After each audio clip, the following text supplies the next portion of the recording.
3, 2, 1. We're back. White Claw Wednesday, episode 17. Ba-da-ba. 17, dude. 17. Crack it open. Welcome back, everyone. Cheers up, brother. Yeah. Oh, dude, I love this setup. This is going to be good. This is kind of cool. I like this. Because usually we're in my backyard for all the people who are on podcast apps. And now we're like facing each other. Yeah. Whereas usually we're facing the camera. Yeah. And like looking sideways. To the yeah. But now this feels a little different. We're straight on, man. Yeah, this feels different. It doesn't it? It does. It feels like I'm interviewing you more. Yeah, kinda. Exactly. Well, cheers up, everyone. Grab yourself some White Claws. Yep. We got a good episode coming. Yeah, we do. Like them all. Like all of them. Like all of them. So I want to start with the question of China's. Apparently, China wasn't honest about the coronavirus. Dude, I'm so glad you asked this question. You know, and I may go off on a rant, but I'll let you finish. I mean, that's all. That's really all I know. That's okay. really where I started, because that's where my knowledge ends. Yeah. Is that apparently China, they weren't telling us what was good, and they're still not telling us what was good. Well, here's the thing. I never trust anything China says, right? Because for one, they're a communist nation, and they are basically, their government controls everything. I mean, if the government doesn't want something to happen, it's not going to happen. Or if the government wants something to be like pushed away or like hidden, or exactly, like, pushed under the rug, yeah.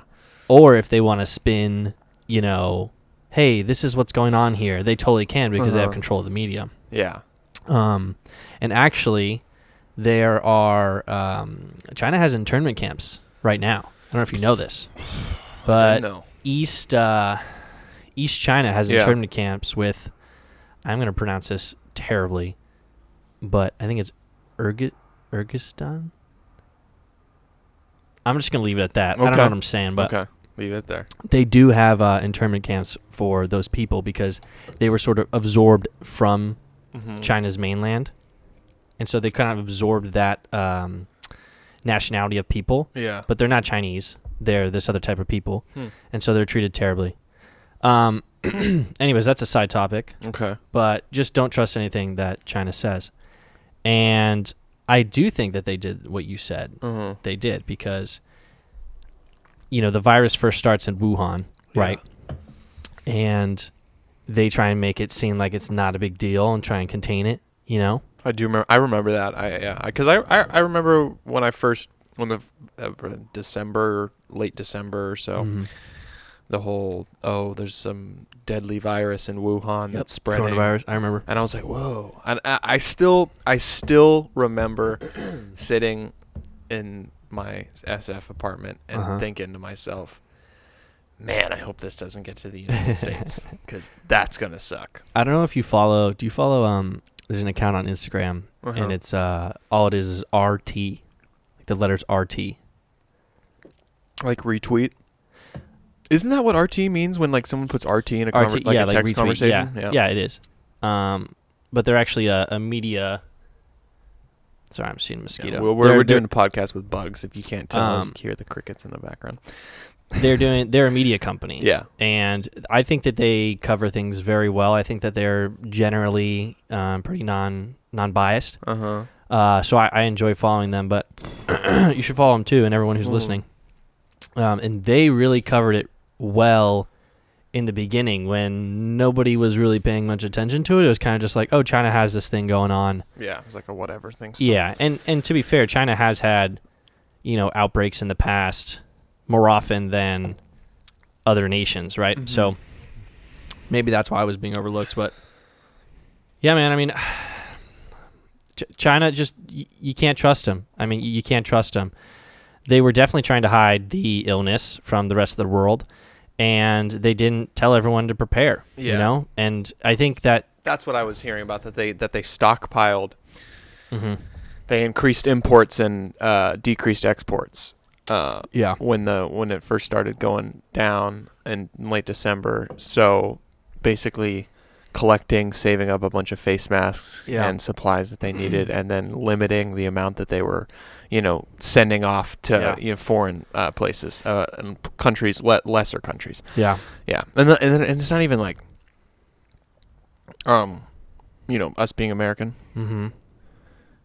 There's so many other places that are hurt more by China's Absolutely.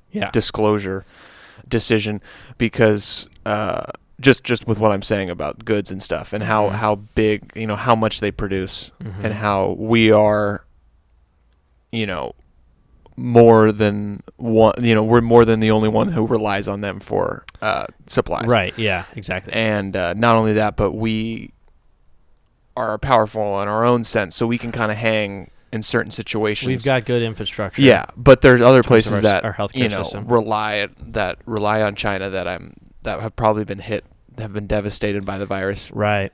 Due in part to them not being honest about it. Yeah, and I mean, you got to think of financial power as well. Yeah. I mean, if another country who can't really afford to fling money around like the United States can, like some of these European nations can, it's going to be really difficult for them to get equipment out of China. So True. Because I remember when New York was first blowing up. The New York State Governor, Cuomo. Yeah, Cuomo. He was talking, and he's like, we have a full team of people looking for PPE, protective equipment. Yeah. There is none left. I am flinging, it doesn't matter about the money that you have. We have the money. But there's just none to get. No supply. Yeah. The demand, of course, is there. Yeah. But there's just no supply. Yeah. And I mean, I can only imagine, these nations that can't afford it. It's got to be a lot worse than what we have. Yeah.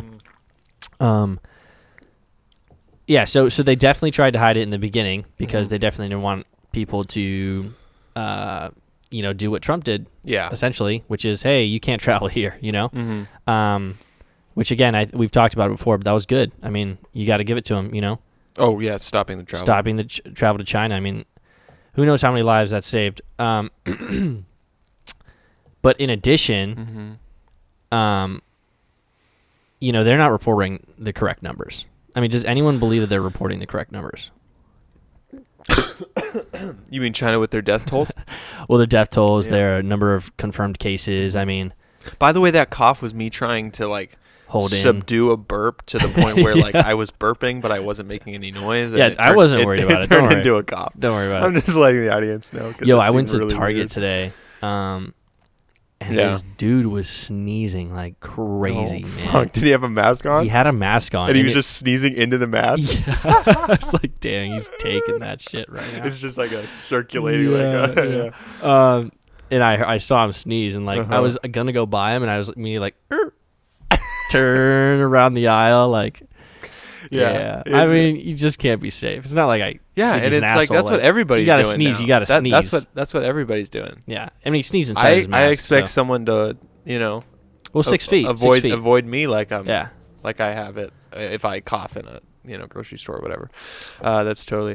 What do you think though? Is China reporting the correct numbers? Because I think now they're at there's no way. They're only at 80,000 confirmed cases, and then there's no way. Something along the lines of, I want to say 3,000 deaths. Yeah. Less than 5,000, I think, is what they're reporting. Yeah. Because you think about how many people are affected by it, and then you think about all the different levels of just where you are in society. Because you could have 20 homeless people living in a stretch of 5-10 blocks that all die like that, and they're all just quietly scraped into a back of a truck and then gone and dumped into a mass grave. Yeah. And I'm talking and then pushed under and just forgotten about. You're talking about in China. I'm talking about in China. Yeah. There's so many people that are in situations where it's so easy for the government to just wipe them away and be like, oh, that guy, I've never heard of him. Yeah, exactly. Kind of even though people are, so there's people that are dying that are just so unimportant that they're not even getting counted. Yeah, and there's been multiple reports, and and videos coming out of China where people are like, we are checking patients out for coronavirus and then checking them in for something else. Just so the numbers are, you got to switch the numbers. Mm-hmm. You got to switch the numbers. Yeah. And it's like people who think like that's ridiculous, that's insane. Like, yeah, it is insane, first of all, but we don't live in China. So, like, obviously we can't say from firsthand experience that this is happening. But I think that the Chinese government has that power to say, hey, this is what we're doing, everyone. And then you got these higher-ups that are making a ton of money in the medical system. And then they just push these things. Hey, do this, do this, do this, do this. And people don't fight back like they would in the United States. You can't really speak up there. True. Because you get fucked over if you do, you know? And so, yeah, I mean, I think that they're squishing numbers, and there's videos also of, like, doctors or nurses, whoever in China, and they're, like, bringing patients out at, like, 12 a.m. at night, and they're just bringing them out, and it kind of attests to, like, them trying to say, like, no new cases or no new deaths, It's like they're just squishing the numbers, and it's kind of shitty that we get the short end of the stick in this situation because you look at who's getting worse affected in terms of cases. It's the United States, True. We have over 1 million cases now. But I think a more accurate number is the, what is it? It's the percentage of deaths per 100,000 populace, right? Okay. It's like obviously 100,000 people. Yeah, it's like obviously we're going to have way more cases than Spain, and Italy. Because we're way freaking bigger. Dang, you're going to town, bro. Cheers up for that, dude. Went down, dude. Oh, you're already done with that? Let Okay. me pop open another one. Sorry, I've been talking too much. No, you're good. Anyways, cheers. I think people who are like freaking out, like, oh my God, the United States is the hardest hit. It's the hardest hit. Like, no, it's not. First of all, we are testing more per capita. We have more people who live here. We have a shit ton of people who live here. Yeah. We have a way bigger country, And also, the death toll per 100,000 is actually lower than a lot of the European nations. I think we're at something like 20 people die per 100,000 populace. Not infected, populace, right? So you take 100,000, take a area of 100,000 people in the United States. About 20 of them are dying from coronavirus. Correct. Yeah, and it's what percentage is that? You take 100, it was 20 of it, and if you get 3 zeros, you'd have to move. Well, it would be. Yeah, what is that, dude? 0.0002% of chance of dying. Yeah, 0.0002% chance of dying. Yeah. And per 100,000. Per 100,000. But in a sense, that's kind of, I would say, a pretty just a very big picture way of saying you got a 0.0002% chance of dying. Correct. Yeah, but it's also a better outlook on oh my God, so many cases here, so many cases. Yeah. It's like, yes, you're right. But only then 20 people die from 100,000. And then right? think of like, okay, I guess it's not that good of an example because those people are rich and have great medical staff. Yeah, but sure. you think about like people that are getting it and then still alive, and then also think about all those other people who have it, who are just random everyday people, everyday Joes, who get it. And then they fight it off, and a week later they're back to normal. Because I'm pretty sure that has been happening as well. For sure, yeah. I mean, well, that's the whole like argument about the you're asymptomatic. Asymptomatic. Yeah, there we go. I think asymptomatic isn't necessarily I fought it off and survived. I think asymptomatic is I have it and I have no idea and I'm chilling. Okay. I'm gonna be chilling. Right. I'm pretty sure that's what asymptomatic is. But you're still contagious. Though. You're still contagious, but it's just one of those things where it's not gonna affect you. Yeah. Damn, I was gonna say something. What do you think about like, and I think we were talking about this yesterday, maybe. What do you think about those? Sort of the poor neighborhoods getting most affected, like you see in New York. Yeah. I mean, first of all, New York is all getting screwed. They really have a problem. They have so many people, in And such they a are small over the space. hump now, or the peak, I guess, the plateau, whatever you want to call it. But Queens has been the most affected. Mm-hmm. And I don't know if it's because there's more people living there, I think or that's what it is. if it's because they're generally it's generally a poor county. Yeah, I actually don't think it's anything to do with like the economic status. And I say that because I think of all the other areas. Well, and I guess I just think of like what the virus means, and like scientifically what doctors have said, and what these rules they've set in. And to me, that speaks to the fact that it's not an economic thing in a place like New York, of why it's has so many cases. And it's because of the fact that it's a great state to live. It's one of the most popular states to live in the country, and it's a small state that has a huge population. Yeah. And then you take other states in the middle of the country that aren't as popular to live, and are like places like Idaho. Yeah, or Nebraska or whatever. Places that are like super spread out. Yeah. And those, to me, when I look at like these maps of like states that are most affected and have the most cases, the ones in the middle of the country with those big spread out areas, those have the least amount of cases.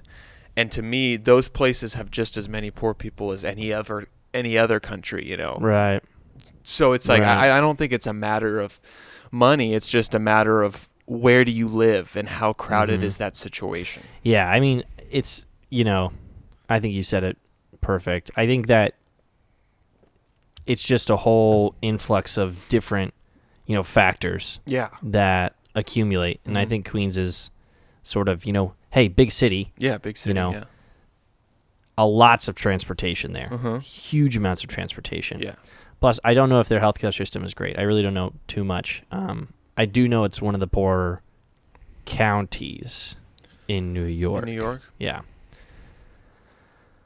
But, yeah, I mean, It's home of a great Catholic university named St. John's, it is. where J. Cole graduated from.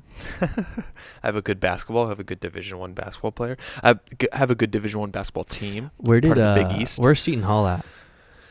New They're Jersey. they're in the same division, basketball men's division as the St. John's team. Yeah. Big East. Are they Jersey? They're in New Jersey. Yeah. Nice, Yeah. dude. South Orange, New Jersey. Yeah. New Jersey's getting kind of bad too, huh? Has it always been like that? New Jersey would be another place that would also be. New Jersey's. I really think of it as like, it's really the neighbor of New York. Mhm. So if you're the neighbor of New York, you're obviously going to be as the money's not really flowing there. Yeah, and you're going to be also a good amount of Yeah. people. You got a big population. I'm as sure a well, lot too. of people commute, but I'm sure the problem is with being a neighbor of New York is a lot of people go into the city to spend their money, and then come out and don't spend their money. That's exactly how it is. No, 100%. Yeah, Yeah, that's very common. When my sister lived in New Jersey, and it was 30 minutes away from Manhattan, and she would do most of her, out and about stuff in Manhattan. Because how are you not gonna? Because you got New York right there. Yeah, God, dude. yeah. Could you imagine growing up in a city like that? I can't. It's crazy. Where do they put their schools? I love New York City. Like I do too, Manhattan. man. It's And I've only been there one time. Yeah, so I mean love it. it's so much fun. And you and me as Spider-Man fans, It just makes you so much more attached to the character. it really and it makes you. It's like you're and it makes the city more special if you're a Uh-huh. Spider-Man fan, because it For sure. kind of just makes it feel more like out of this world. Mhm. You're just like, oh my god, there's just everywhere. It's just up to the sky. You Like, know, literally. yeah, and it's just Massive. and just Massive things going buildings. on all the time, like people doing stuff. People are and just moving. Yep. Things are happening all the time. Yep. Always happening. I mean, it's literally the city to be a crime fighter in. Yep. Just 'cause City it's that like- never sleeps, man. Exactly, because it's always popping. It's so funny, like, when you play like the Spider-Man game for PS3 or PlayStation, PS4, excuse me. Yeah. You see and if you've never been to New York, and you're web slinging at night or whatever, and you come down and there's a group of bad guys, but there's still a bunch of people around, and you're like, I wonder if this is really how it is, and it's it really is like that. People are just walking down the street. Oh yeah. I think I forgot what time it was. I think it was like 2 a.m. And I saw this mother with like a newborn in a stroller just cruising down the street at like 2 a.m. And I'm like, what is happening in this place? But it's just so unique, man. It really is so unique. And it's great. It's like you can't. I mean, you can hate on it, but you gotta love it at the same time. Yeah, you know. It's so much fun. The more I've like, would you live there? I would live there temporarily. Yes, okay. I would never settle down there. No, unless I settled there for a year and then loved it. I mean, I don't know, man.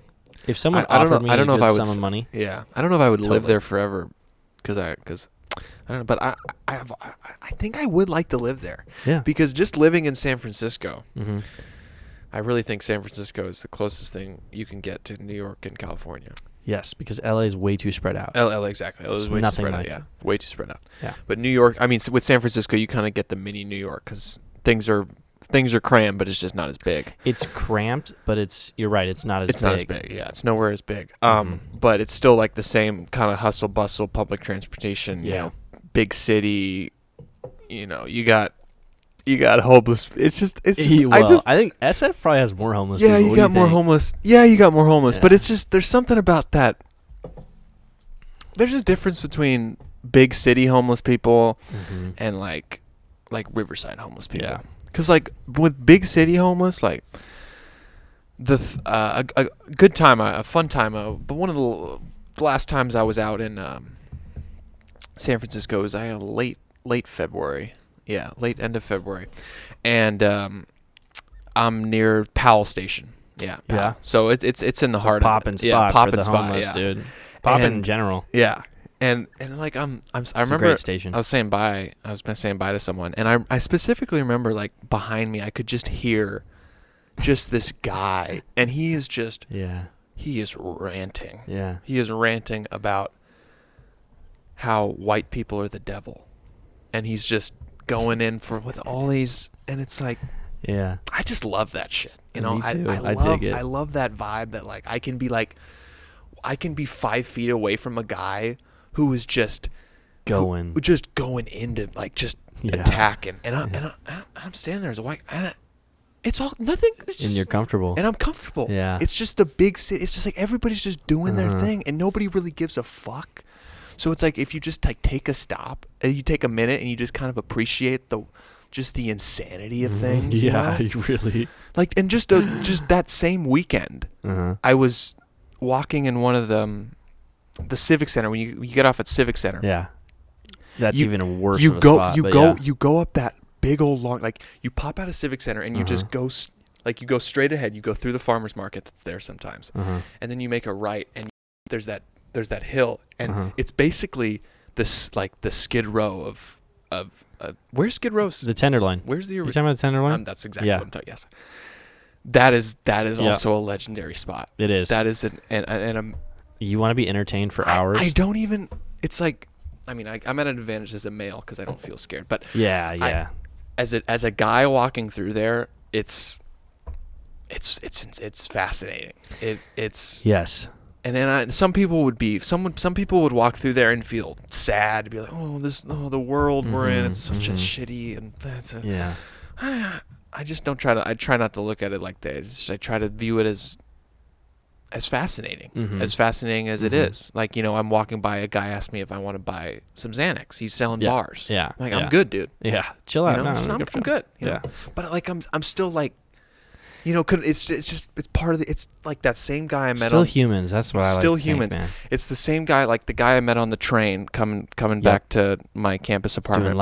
Doing lines on the train. Rapping with his cousin. He's offering me cocaine on the train. Yeah. He's pulling it out and he's smashing it up, and I'm on a train full of people. Yeah. And I'm just like, I feel everybody else's energy around me. Everybody is so I just got this scared vibe. I'm like, oh God, he pulled out drugs. I'll go along with it. So I just start chatting him. I'm chatting with him. He offers me the drugs. I say no. Yeah. He does them all in front of me. He gets his buzz going, and then he tells me about his cousin who raps. And, and then he is playing. Remember, I'm telling you, playing his cousin. You've told this story, I've told right? this story. Yeah, okay. I don't know if I've told this story on the podcast, but it's just a great example of like that. The whole big. I like the whole big city vibe. It's just you like get everything, the whole spectrum, you know. And it is a big, it's a dice roll, because Yeah. there's also the You said other it there's the perfect. other side of the coin where that guy isn't rapping to his cousin's music while I'm bobbing my head with him. The other side of the coin is he's holding me at gunpoint or knife point for all my money. You know, so it's just like you're just rolling those dice. But I don't know. It's like I like the energy of that randomness of the you never know. Yes. And that will probably change when I get held up at knife point. You know. Exactly. I'll be on the other side. I'll be like, fuck this big city shit. Exactly. I just got I got a gun in my face. I don't want to live here anymore. Yeah. So it's like it's just all. So now I'm in a state where I've had experiences that are wacky, but have been Generally positive. and have never put me in a state of danger. So I haven't yet turned to that. Oh. And I find it funny when people are so scared to like do big cities things, like I'm like it make I find that funny and too. I feel like they're scared for the same reason, like they're looking at it the opposite way that I'm looking at it. Yeah.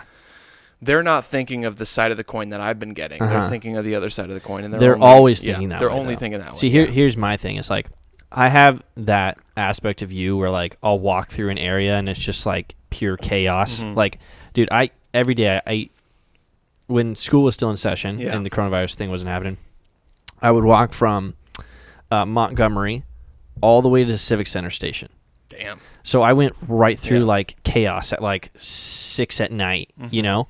Yeah. And like some days I would go through it and I was just like, I was loving it, man. I was just vibing. I had my AirPods in. I was, cruising some music and like, I mean, there's people passed out right here. Someone's taking a shit. Like, yeah, someone's lining up. And I'm just like, I'm trying to think about it. And like, some days it's like I have those both. I have both of those vibes. Like some days I'll be like, wow, like this place is a shithole. And other days I'll be like, oh man, like beautiful. This is like you're. Not many people experience this. Like that's the beautiful thing about it. Like, it's not really. Look what we've done. Yeah. Right. Look what we created. Look at this. Look at this. It's not that it's beautiful that people are like, in horrible, shitty, up, terrible, awful situations. They're addicts. Yeah, exactly. That's not what's beautiful about it. What's beautiful about it is just like the fact that we have created this city where and this environment and society, literally the entire spectrum. Like I was just saying, I mean, you get that shithole type vibe, but you also get the Dolores Park. Like, and think about that, dude. Think about how insane is it that you can like San Francisco is probably just like New York, where you can get that type of vibe where it's just pure peace and everyone's friendly and there's no judgment going on. Like you're just vibing at this park, you're drinking claws, like the park rangers are right behind you, like no one's getting in trouble. Everyone's minding their own business and respecting one another, and then you can go downtown and you can have a homeless guy yelling at the top of his lungs, getting in people's faces, and you're like kind of like, what the fuck is going on right now, I don't know. Listen, sometimes I call San Francisco a shithole, and I stand by that statement because it is insane, right? It is. But also, like, it is. Sometimes, like, there's both sides of the spectrum. It's like, it is such a beautiful city, and it's a shithole at the same time. Yeah. It's hard to explain unless you actually experienced it. You actually walked by, like, people who are beyond repair, Beyond repair. Beyond repair. Mean, I can think of What do you think about that, man? Well, it's just like I didn't even live there for a year, and I just have all these different times of these different individuals popping into my mind they're just losing their shit. They are like out of their mind. Are just they're done. Like you can't save them. Done. They're gone. And I'm just walking to Target. And they're 5 feet away from me, screaming their head off, dude. They're even screaming it like there was one time where they'll scream at everyone that walks by. I was at a train station. I was at the train stop, and there was this woman who was just going back and forth along the stop, screaming. At everybody. Anybody who would listen to her, look at her. There's a spider under the table. I'm not going to touch it. Sorry. Is it on your side or my side? It's on my side. Okay. Yeah. No, I get you, dude. Yeah. Like, and it's so like, weird and how she looked normal. Yeah. Like even she like, so it's just like, and that's the other crazy thing about San Francisco is that you run into all these types of crazies, and they all have like different appearances. It's not like it's it's a diverse one crazy doesn't look like the next crazy. Right. This crazy could look like a totally normal person until they start acting crazy. Yeah. And then you have this crazy over here who looks as crazy as all hell. Yeah. But they don't do anything to anybody, and they just mind their own business. So it's just so much different Yeah, I totally get you. It's like there's been so many times where me and my coworkers are just like going to grab lunch, and it's like so weird. It's like so weird because like we're walking and it's totally normal. We're having a conversation, and then this person just comes out and just starts fucking, kill me. You just say the craziest shit. Yeah. And it's like yelling, cussing, all that stuff. Yeah. And it's like I'll like look at him and then I'll just keep going. And it's like, what do you do? What do you do for these people? Yeah, you know? I know. It's like I really just don't see. I think that we can take countermeasures now to help people in the future, but some of these people that are on the street, like they're so far gone into addiction and mental illness that they're beyond repair. You know, as we were saying. Yeah. And I don't know, man. I mean, what do you think? I mean, first of all, I think that insane asylums we should have insane asylums. I know that sounds like really, I don't want to say radical, but when you I think we do. experience I firsthand say that as a Batman fan as well. These people, it's like you have these, I don't want to give them a name, but you have these people who are like online warriors, you know? Okay. They're online warriors, and they're, you know, fighting for a cause that they really just don't have experience in, right? Which is that these homeless people are, like, they should have all the rights we should have, and they are a group that has been hurt in the past. And because they've been hurt, we have to do this for them, right? And it's this type of decision-making, it's this type of thought process that has led to a law where anyone can steal up to $900 in San Francisco, and all you get is a citation, right? And so, if you don't believe me, follow Street People of San Francisco 2, and Number this guy 2? talks about it all the time. Yeah. It's a serious issue, man, because you see these people, and it's like you got one side who's fighting for them because they're like, oh, they need food, like, you know, they want help, but they can't get it. You know, there's no system in place, blah, blah, blah, blah, blah. I hate to be an asshole, but 90% of these people don't give a shit about the laws in place. They don't give a shit about the systems that would want to help them. They're gone, you know? And it's like you cannot repair their mind to a point where they can integrate back into society. And I'm not saying let's forget about them, you know? Yeah. Like, they're still humans. Like I said that in the beginning, like, they're still humans. But there needs to be insane asylums back, and we need to start catching these people before they literally are too gone to help. I mean, when I say that these people, I shouldn't, you know, lump them all into one, but they throw shit at each other, you know? Like, there's videos online about homeless people throwing shit at one another. Oh, yeah. And, like, yeah. people, it's things that you can't even conjure up in your mind as, like, a human act, you know? It happens, dude. It happens. And it's like, you can't have these people doing this without some sort of system in place to rehabilitate them, which there is none right now, you know? And it's like, if you don't have that system in place to catch them at first, and they're gone, like, they're off the deep end, there's no coming back for those people, you know? Yeah. And it's like, so there needs to be a system in place where we can catch them when they become homeless, they're addicted to drugs, which, you know, is kind of lumps into that mental health issue, right? Yeah. And so there needs to be, you know, something in place, and I'm for it, man. Listen, tax me. I don't give a shit. Tax me. Like people. I'm not trying to like. See, I hate to get political. I got very political there. I'm sorry.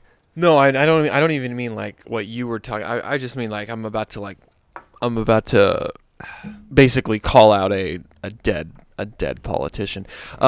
If I recall correctly, not that I'm an expert or would necessarily know because I wasn't alive. Oh, we're experts. But I'm pretty sure Ronald Reagan ixnayed, aka eliminated the whole free mental health institution, aka asylum. Yeah.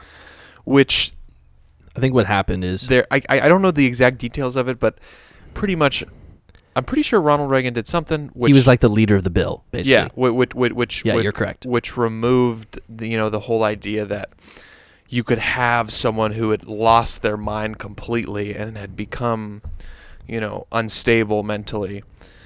And if that certain individual was someone who had no money or had no support, they were still able to be taken care of in a mental institution. Mm-hmm. So I'm pretty sure what Ronald Reagan did, he took away that whole free idea of like, let's, take care of our mentally ill for free because they need it. I wonder. And that's what kind of started this whole like, this is kind of sort of why you're driving down the street and you see a homeless man talking to his trash bag. Tarps. Everywhere, talking to whatever, yelling at whatever, doing whatever thing that kind of breaks from human logic, and it's because they have no place to go.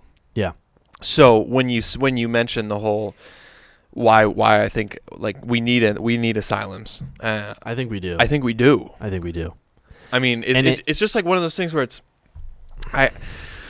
we pay for we do so much with our tax money. We have all these different things that we pay for with tax money.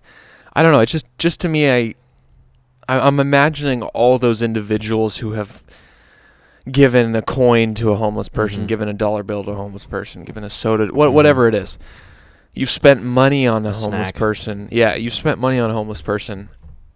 I just think it would be so much easier and make and be so much more productive to just have that money spent on a facility that houses these people they can get professional help, right? And that even creates jobs because you need people you need people to work at these places. So I just think I think that would be smarter than every once in a while just feeling like, okay, I'm going to give this guy this quarter, or I'm going to buy this guy a soda, because that really is just, it's so, I think that is along the mentality. I could compare that to the mentality of, I'd rather have you teach me how to fish than just give me a fish for the day. Right. Because like buying the soda or giving the quarter to the homeless guy, that's just like giving them a fish for the day. Yeah, it's a perfect analogy. Or metaphor, whatever it is. But having us use our money to recreate a place for these people to safely live and, live out the rest of their human lives. Yeah. That would be, being taught how to fish. So, yeah. Yeah. I mean, I think the main controversy there is, I think there's two, right? There's the civil liberties thing, which is, okay, where do we draw the line, right? And are these insane asylums, are they sort of something that involves with the law, or are they, voluntary? Like, hey, I'm going to check myself in. Oh, yeah. Because if it is that I think it has to be law. I think so too. Because it's like a jail system, and then there's the insane asylum. Because I think you can easily establish whether or not someone is off the deep end or not, to put it in sort of a mean way. And to say it bluntly, it would help a lot of these psychology majors that are struggling right now, because there's not a lot of jobs in psychology. That's true. And so if you got you have a whole industry. Because imagine you have the jobs you have create. You have like 2 or 3 facilities in every state. Yeah. That have had like its purpose is to bring in the homeless people who have nowhere to go and have totally lost themselves completely, to come in and have sanctuary, and then right there you set up not only jobs of people of like, people to take care of them and like cook food and all that kind of stuff, but you also have jobs opening up for people with psychology degrees who think they can potentially bring these people back from insanity and bring them back into a normal space and allow them to live in society again. And people may look down on that, but I think that is highly respectable. If someone goes to do something like that, I would think that I would respect them on the level of like a doctor. And I feel like if you can, even if they don't have a PhD, if you can get someone to stop biting their nails with hypnotism, I don't see why you can't study your whole life on a way to try to get someone out of schizophrenia or find a legitimate way to combat it in a way that you can live in society even when you have it. Yeah, so I just think there's so many good avenues that could be opened up from going back to having these asylums for these people to live in.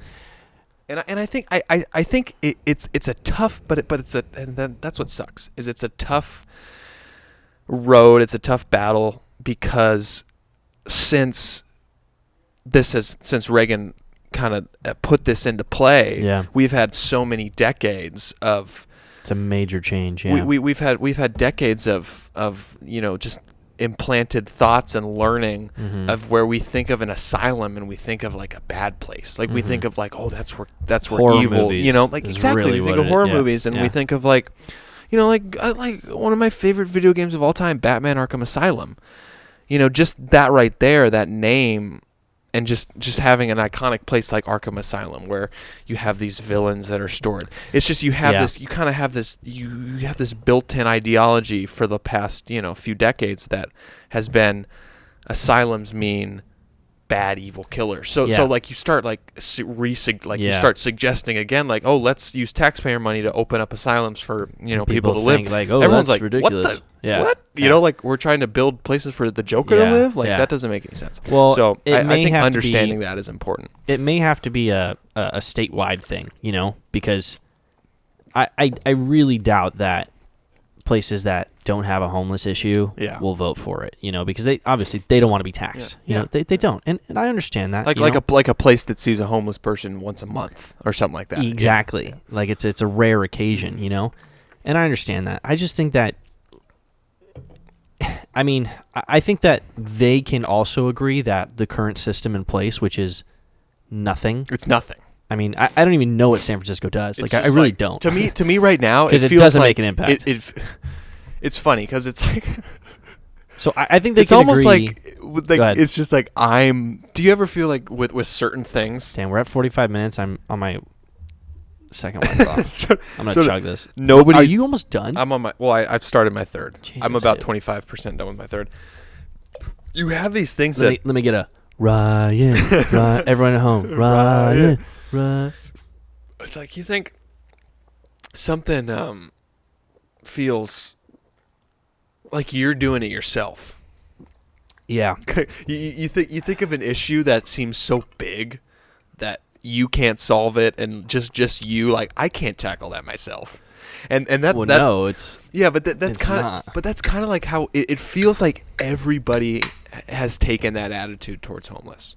And obviously, I'm not. You're right. Obviously, you're that's not true. Right. That's not true at all because you have people running shelters and doing things that give back to the homeless, and you have plenty. Obviously, that's not what I'm saying. I just think the general attitude of the people who can make serious changes is like, no, like you're just kind of like, I'm not gonna worry about that. Well, like, I can attest to that. Like I have my bed, I have my food. I'm just kind of I'm just gonna let them die out on the street and just kind of forget about it. Well, that's the sad part is that shit happens, Yeah. And like people think of like homeless and like, oh, like they're drug addicts, they're this, they're that. Like who cares? Like, you think they don't have kids? You think they're not fucking? What happens to those kids?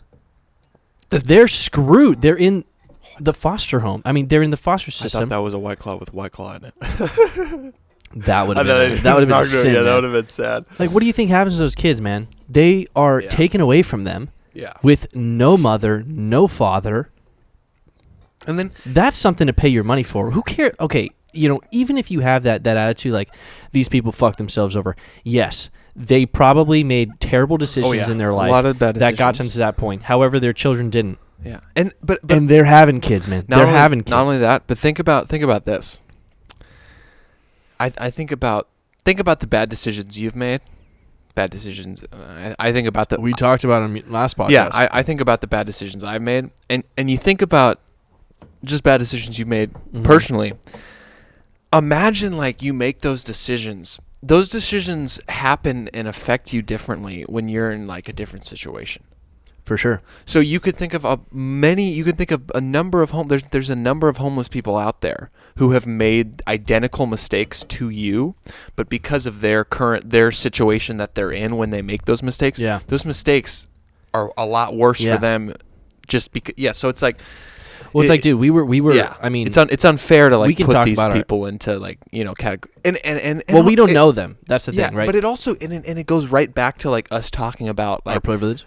Us white privilege and like getting caught like with like because I've been busted by cops so many times. Yeah, and I felt like there have been times where it's just like shit would have gone differently if I wasn't a white guy.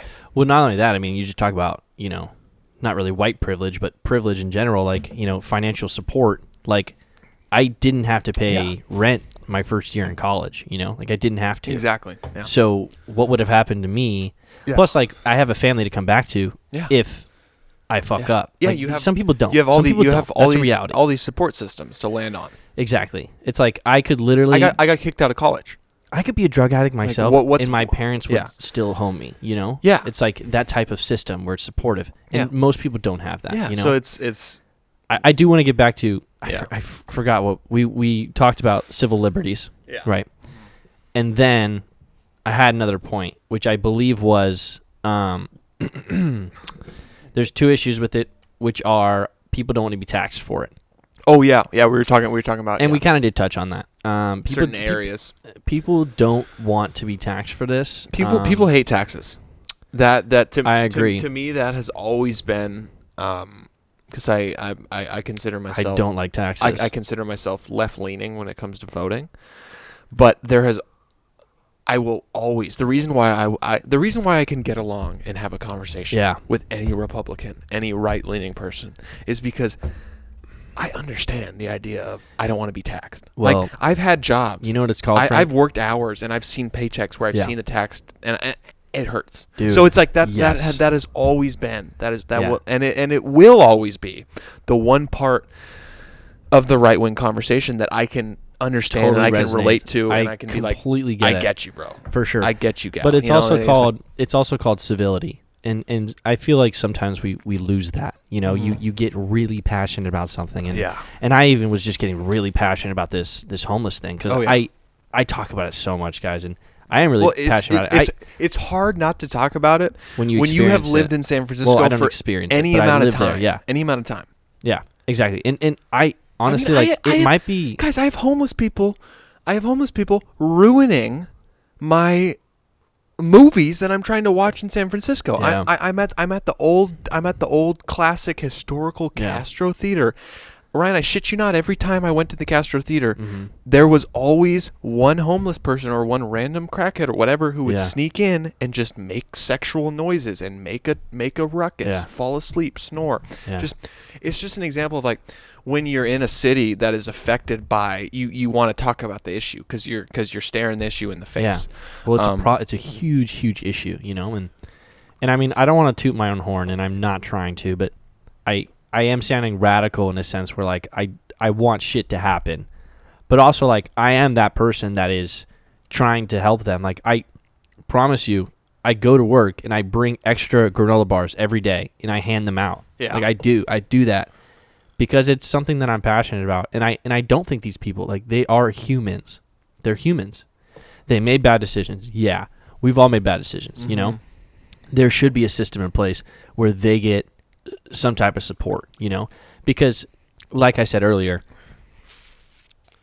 once they're on the street for however many days it takes for someone to go off the rails, whatever it is, they're gone. Like a lot of people on the street today cannot come back to civility, to modern humanity. Society. They can't. Society, yeah, that's a better word.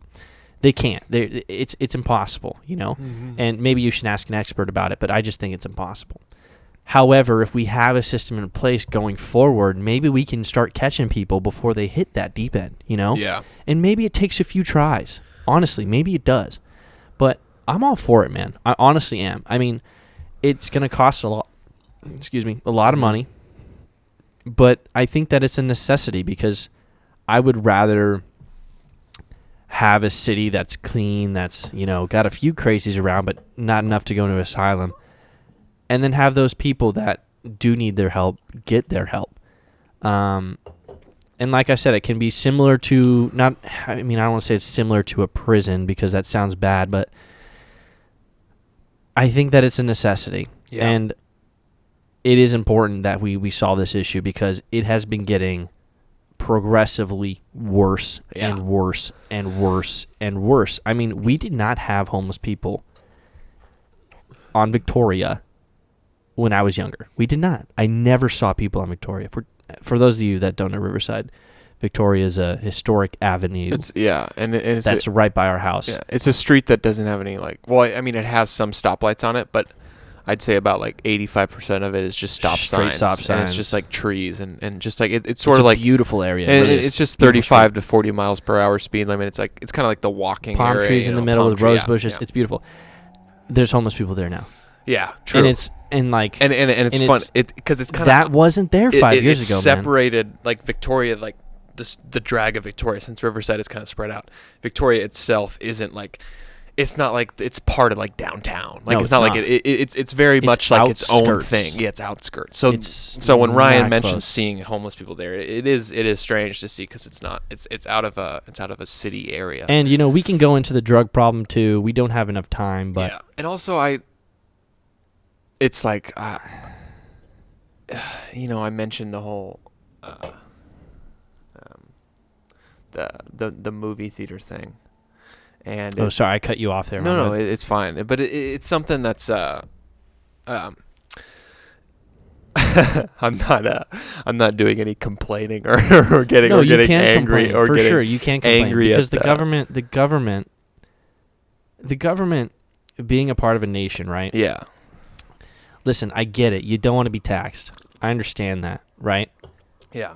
But also the government needs to provide a safe place, right? Yeah. That's why there's police. That's why there's laws, right? Mm-hmm. We live in this nation. Some people immigrate to this nation expecting that, right? And it's the government's job to do that, right? And that's a big job. Like, I get it. I do. And as citizens, we need to pay our taxes for that to happen, you know? And I think that, you know, we were on the prop, what was it? The California prop something. Yeah. And it was like raise taxes for better roads or something like that. Oh, I remember that. And bro, we voted for it. We voted to raise taxes. Raise taxes for better roads. And I'm like, is this where our priorities are, people? Our roads are fine. Roads are fine, honestly. If anything, San Francisco roads are 10 times worse than any other roads. But that's why are we voting? Why are we raising taxes for better roads? Like, we have the infrastructure. We do. Let's bite the bullet for these next 10 years. Get up an asylum system. Yeah. Get people off the streets, rehabilitated, back into society. Let's get those psychology majors jobs. Yeah. I mean, come on. These are good ideas. I hope they are. I hope I don't sound insane right now. It just sucks because it's like right now we can't focus on any of that. You know, like. I guess because we gotta handle the pandemic and the coronavirus. Yes. So. This is these. It's just, yeah.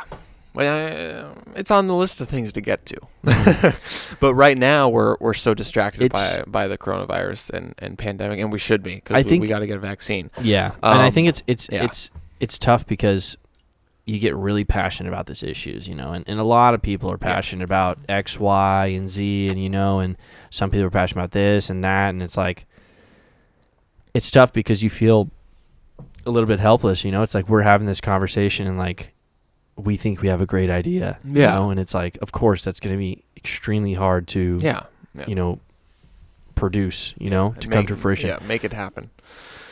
But I don't think people should be discouraged. I mean, this is what I'm talking about. I mean, you're talking about how you have no problem with having conversations with Republicans, right? Exactly. Discourse. Yeah, I have plenty of Republican friends. It's respectable discourse. And they're listening as well. That's what we have to do. Yeah. To solve these problems. And it's like, I feel like we as a society, and we could go into an entire podcast about this, but we've split. It's like you're on one side or the other, and you can't have ideas that resonate with one another. And it's ridiculous. My dad's a Republican. My brother's a Republican. I like that you say that. The whole have conversations all the time. You either have one idea or the other. About politics, yeah. Go ahead. We got to end it soon, by the way, so finish up your thought. And we'll cap it. Okay, wait, no, we have one more thing to talk about. Hold on, what time are we We do. We're at like 55, man. I almost knocked over all 3 white gloves.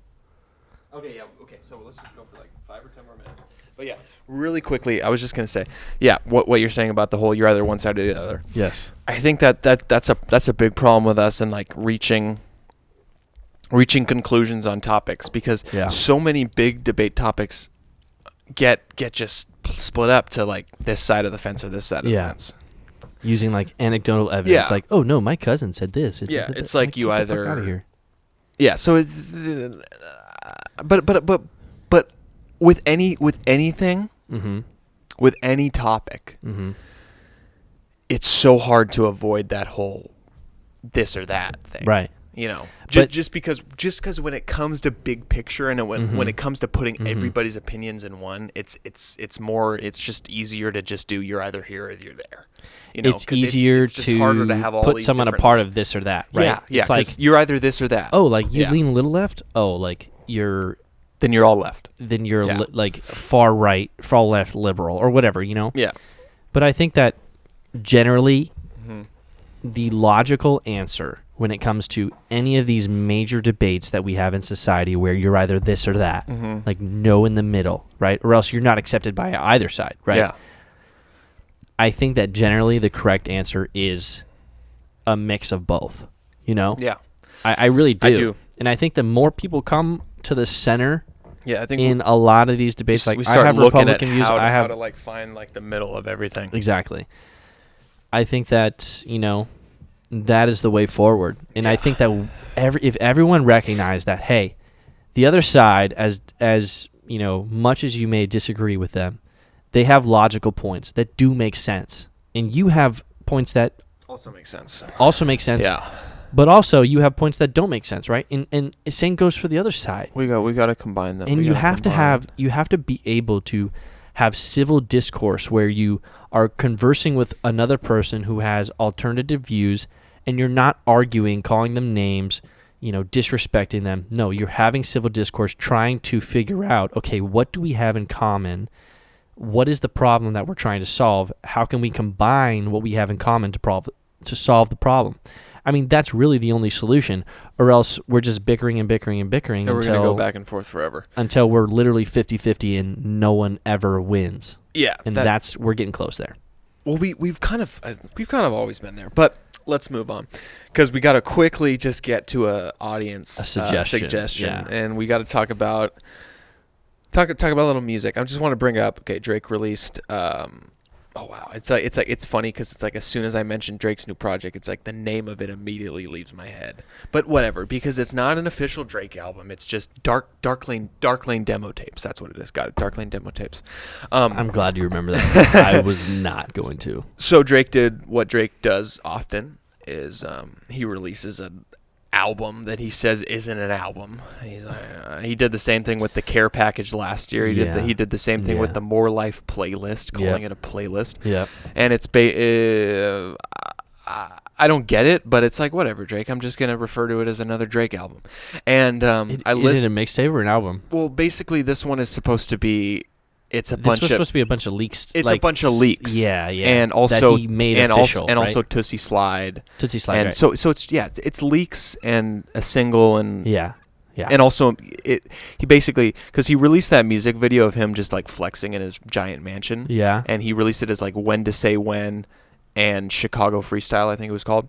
and it was released as like one 6-minute music video with kind of like 2 songs in it. Yeah. So we kind of took both those songs, split them, made them full songs. I got you. Those are also on the album. Yep. Also Tootsie Slide, that the one which, by the way, that made the big TikTok dance. Yes. It's actually what's crazy about it is this whole TikTok dance is invented because it's like right foot up, left foot slide, left foot up, right foot slide. Yeah. The lyrics are moonwalking. Foot up, left foot slide, left foot up, right foot slide. Like it's literally it's literally because he's like dance like Michael Jackson. Yeah. So holy shit. Yeah, it's funny to me because everybody's hating on him, like, oh, Drake just like freaking blew my brain. Like, what Drake, the fuck? Oh, Drake made a TikTok song, and Yeah. I think it's funny because it's like, I mean, sure, yeah, he was definitely. That's where they're literally like slide to the right, and they're going left. The dance I'm talking about. Yeah, not the dance. Lyrics, of course. But that's what's so funny to me is like he makes this song and the hook of it is about like dancing like Michael Jackson, and Michael Jackson is known to do the moonwalk. And then but then it blows up for something completely nothing different. Like that, It's not the moonwalk, and then people are like, "Oh, he made some viral dance song." Yeah. I'm like, no, he wrote a hook that has to do with telling you how to moonwalk. It's not like it's just like. So I gotta give Drake props because he did 2 things at once. Yeah. What do you think about the new album, though? I like it. I think it's good. Because I think it's good. A lot of people are hating on it. Do you know that? People are hating on it. A lot of the reviews are they're negative. They're shitting on it. Well, they're saying that he's making the same mistakes that he made with with Views or with anything else that people with don't like his by him. previous by one. What was it? Previous one. Oh, Scorpion. Yeah, Scorpion was his. Scorpion was his most recent thing that he called an album. He said, "This is my." But he album. released another. He released Care Package. There we go. Care Package in 2019. Care Package was just made up of. It was similar to this one that he just released. It was just made up of songs that had already been out. I don't want to reiterate what everyone else is saying, but I like the album too. I do too, and I do. I really do. I think the highlights of it. I think the last track, War, is good. I think every track that has a feature on it is good, which should go without saying. Yeah. I think the extended editions that he put out with the album for both the When to Say When and the Chicago Freestyle, I think they're both good. Yep. Honestly, and I also think Tootsie Slide is a good song too. What's your favorite song out of the album? I got 2 stand out for me. I can go if you need time. Mine's Chicago Freestyle. Me too, dude. Oh yeah. Hell yeah. I mean, just that Eminem reference. He's great, dude. Monday. Women, they come, they go, Monday through Sunday. Whatever that. It's just like that part is great, and then the extended version of it has like a little bit extra, like another additional verse. Yeah. Oh, nice. Yeah, I really enjoy. I don't know. There's just something so satisfying about hearing someone sing to a rhythm, and it's just repeated and repeated and repeated and repeated. Not the lyrics, but the rhythm of it. The rhythm, yeah. Which I guess is the definition of rhythm, but. And it's just so soothing about it, man. Yeah. It's like there was a bunch of these songs that were trying to be like, I guess modern rap songs / trap, and then there was one with Future. And like I listened to all these, I shuffled it. I didn't do the official run through in order. In order, yeah. And it plays good well in order. Then Chicago Freestyle came on, and I was like, whoa, like this is what I like, Just something. It's not chill because it's still got a really good beat. Oh yeah. Mm-hmm.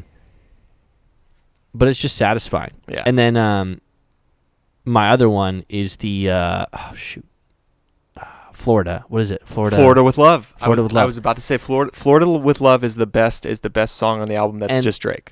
It's the best just Drake right? One. Yeah, in my opinion. And I'm not necessarily head over heels for Drake's part, but the producer. I really liked the beat. Oh, it's nice. Yeah. Yeah, I really liked it. I mean, Drake just makes it great, to be honest. But the producer really killed the beat to it, I guess. Yeah. I think Deep Pockets, the first track, is also good. That one's popular. That's got a star next to it. Yeah, it's got the star. And I think I think overall it's a solid album. Drake is one of those guys that he always people like to hate on him, to be honest. People like to hate on him because he's super popular. And he's the most popular rapper? I would say so, right? Oh yeah. Yeah. He's definitely done what is extremely impressive, and plus he's Canadian, man. He's turned his rap career. He's literally a pop star. Yeah. Like he's not even I mean, obviously he's a rapper. He's Drake. He raps, but he's a pop star through and through. I really think of him as the one artist who's a rapper who has truly become what it means to be a pop star. Yeah. He is a pop star. Yeah. And it's just from his it's just who he is, and also just from a great example of his. I thought of that idea when I was in a record store a few months ago, and I saw you got all the records broken down into genres. Right. And Scorpion was under pop. Yeah, right. No, it was. You're lying. No, I swear. It was under pop. It was under the pop category. It wasn't even rap. Not a pop album, No, though. but it was like, I was like, but that, Wow. but in that moment, I was Yeah. like, that's it right there. That's what Drake has done. Transcended rap, still is a rapper, but he's included in the He's pop. just a pop star. He's literally become a pop star. Wow. That's crazy. And you see that in his ability to make songs like Tootsie Slide, that have just become these massive hit, like God's Plan. Like there's these rap songs that are just so That's for fucking sure big. a rap song, They're, though. yeah, but they're so Tootsie Slide could be. they're so big. Yeah. But think about, like, people know and can sing along to Drake who don't even like rap. Like random ass moms, You're right. hear a Drake song and they like, my mom has Drake on her phone. Like Drake transcends. He's nice, bro. Like he breaks through. He gets people who hate rap to put his music on their phones. Yeah. You're right. Because You're right. he makes it a pop song. He literally transcends rap. You're right. And I really think that that's the difference between him and Kanye West. When you're trying to, like, because I personally think I if I had to just eliminate discographies, and if I had to just listen to one discography for the rest of my life, and I couldn't listen to the other, I'd go with. Discography mean? It means all their albums. If I had to if I couldn't listen to any more Drake, or I couldn't listen to any discography, I'd take Kanye's discography over Drake's any day. Really, you would? For sure. But that's because Kanye's like, I'd have to think about that. He's a rapper, you know. He's a rapper. Well, not anymore apparently. Yeah, but Kanye's a producer, He's got artist. He's a rapper. music, though. Yeah. But at the base, I think of him. His greatest music is rap, and his greatest music is hip hop, and his greatest album creations have been hip hop albums with lyrics and content that is what it means to be hip hop. And I see that in the fact that I'm going back to, like, the pop music. It's like big, like, great cuts of Kanye are not loved by random white moms. Random suburban moms, you know, like a suburban. You could have an argument against that, though. Yeah, but I don't think a suburban mom is spitting bars from, like, you're right, from like from like Monster. Like I don't think a suburban mom is saying, I feel like me and Taylor might still have sex. Yeah. I made that bitch famous. God damn, like, it's like that's like one of his biggest. Would your mom say that? Exactly. My mom would not have that song on her library because she's like, you just called a woman a bitch. Yeah, like, you're, that's right, horrible. you're right. You're right. But meanwhile, my mom has Hotline Bling on her song. Just, you know, it's a great song. So it's man. like, you got to give it to him. This is what I'm saying. Is he's a like pop artist. He's a he's a rapper. But he's transcended into pop, and that's why he's so impressive. And I think, man, maybe that attests to what we think about as pop artists. Mm-hmm. We think of like whoever transcends into this, like, category of anyone in the world can be singing your music is just pop. As pop, regardless of what you're popular. How you're doing it, what the producer's doing. Doesn't regardless, matter. It's popular. It is pop. You made music that became popular. That's what I think is so fascinating about the genre of pop, is that it's anything. It's just whatever is that where popping. It came from? Yeah, no, it literally stands for popular. Wow. It literally stands for that. popular. Makes sense, though. Let's just end on that. Let's just end on that fun fact. Right. Pop stands for popular. All right, you want to close this one out? Yeah, let's close it out. Episode 17. That was a good one. Always a great time. Thanks for listening, everybody. Everyone, we hope you learned something today. If you got to this point, why don't you tell us what your favorite song on the album is? Yeah, let us know what your favorite song is. Yeah. Dark Lane demo tapes. All right. On that, episode 17 comes to an end. Peace out, everyone. Love you all.